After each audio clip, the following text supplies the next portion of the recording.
मैं बीच बीच में ऐसे होती ना, मैं रिकॉर्ड कर लेती हूँ सारी चीज़ें, तो मैं डाल देती हूँ। तो दही के बारे में बात करना है, दही का क्या क्या है, क्योंकि कुछ लोग दही के बहुत शौकीन होते हैं, उनका दही के बगैर गुजारा ही नहीं होता। तो ऐसे सारे लोग के लिए दही के क्या क्या क्वालिटीज़ हैं वो हमें पता होना चाहिए। तो दही हमारी उष्ण होती है, उष्ण बीरे है, इसका शीत बीरे नहीं है। क्यों नहीं खाना होता है, उसके पीछे एक बहुत बड़ी वजह दो ही चीज़ है, चैनल ब्लॉकर होती है। तो अगर आपके चैनल में पहले से ब्लॉकेज है तो उसमें दही खाओगे तो बढ़ जाएगा।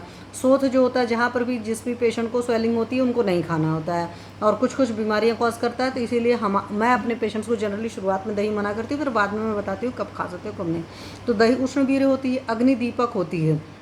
अब इसके अंदर कुछ कुछ क्वालिटीज़ उल्टी सी हैं, जैसे चैनल ब्लॉकर होने के बावजूद भी अग्नि दीपक होती है, बट एक सर्टेन रेंज की डाइजेस्टिफायर आपकी होगी तभी वो बढ़िया है, ठीक है, तभी खा सकते हैं। स्निग्ध होती है, रुक्षता उक्षता नहीं कॉज करती है, तो मोटे लोग हैं तो और थोड़े से मोटे होंगे। कषाय अनुरस होता है, बाद में हल्का सा कषाय रस होता है, बट कुछ लोग दही कितना शौकीन होते हैं बाद में उनको नहीं पता चलता है। गुरु होती है, भारी होती है, पचने में समय लेता है दही, इस बात का ख्याल रखिए। कुछ लोग सोचते हैं दही लघु होती, लघु नहीं होती, दही गुरु होती है। विपाक में अम्ल होती है, तो जिन लोगों के शरीर में अम्ल रस पहले से बन रहा है, एसिडिटी वगैरह की बहुत तकलीफ हो रही, उस वक्त दही मत लीजिए। अब आप तुरंत, कुछ लोग अपनी बुद्धि लगाएंगे, छाछ की अलग प्रॉपर्टी होती है, और तक्र के गुण का मैंने लिया हुआ है, जाकर सेशन एक बार फिर से सुन लीजिएगा, आपको पता चल जाएगा, ठीक है। तो विपाक में अम्ल होता है, ग्राही होता है, मीन्स लूज मोशंस वगैरह में देते हैं।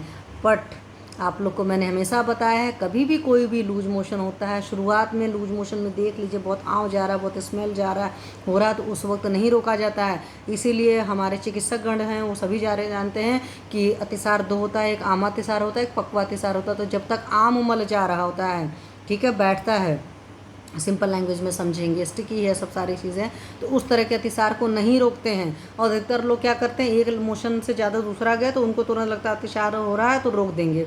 नहीं, आम अतिसार के केस में मत रोकिए, ठीक है। पक्व अतिसार जब होता है वो आपका इसलिए चिकित्सक डिसाइड करेगा।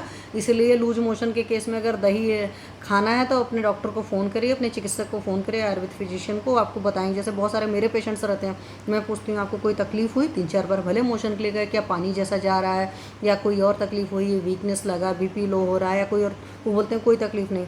मैं कहती हूँ कुछ नहीं करना, सिर्फ नारियल पानी ले लो, नींबू नमक चीनी पानी ले लो, इस तरह की चीज़ें ले लो, और रोकने वाली कोई चीज़ नहीं करना कि सब गोल की भूसी डालकर खा रहे हैं, ये करके खा रहे हैं, दही खा रहे हैं, ढेर सारा केला खा ले रहे हैं, सारी चीज़ें रोक देंगी, ठीक है।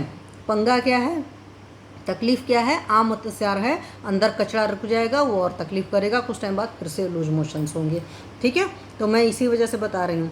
पित्त का प्रकोपक होता है, तो जिन लोग को पित्त की तकलीफ है वो दही नहीं खाएंगे, ठीक है। अपने स्किन डिसीज़ के सारे पेशेंट्स को मैं मना करती हूँ दही के बारे में। शोथ कारक होता है, जिनको भी बॉडी में कहीं पर भी शोथ है, स्वेलिंग है, इन्फ्लेमेशन है, वहाँ मैं दही मना करती हूँ। कभी भी कोई भी चोट चपेट लगती है तुरंत दही मना करती है। एलोपैथी वाले खिलाते हैं, हम दही नहीं खिलाते, हम और चीज़ें खिलाते हैं। इस बात का मैं आपको बता दूँ क्लियर कट सा। डायसूरिया की तकलीफ है, मूत्र ग्रिच हो रहा है, यूरिन बड़ा मुश्किल से फ्लो निकल रहा है, तो उस केस में आप दही का सेवन कर सकते हैं। जुकाम प्रतिस्थिया वगैरह में ले सकते हैं क्योंकि हमारा उष्ण था। विषम ज्वर वगैरह की कंडीशन में आप दही का सेवन कर सकते हैं। अतिसार में ले सकते हैं, पक्वा अतिसार में, आम अतिसार में नहीं। अरुचि वगैरह है आप ले सकते हैं दही, कुछ लोग को बहुत अच्छा लगता है। कृष्णा के केस में बहुत दुबला पतला पेशेंट है, ले सकता है क्योंकि स्निग्धता है, तो उसके अंदर जा करके स्निग्धता को कॉज करेगा। बल्ले है, शुक्र का वर्धन करता है, शुक्र का क्षरण नहीं करता है, गुरु है, बस वहाँ से उस बात को आपको ख्याल रखना पड़ेगा उसकी पाचन क्षमता के हिसाब से, ठीक है। तो ये दही के ये चीज़ें हैं। अब हमारा शास्त्र जो कहता है कि दही के 4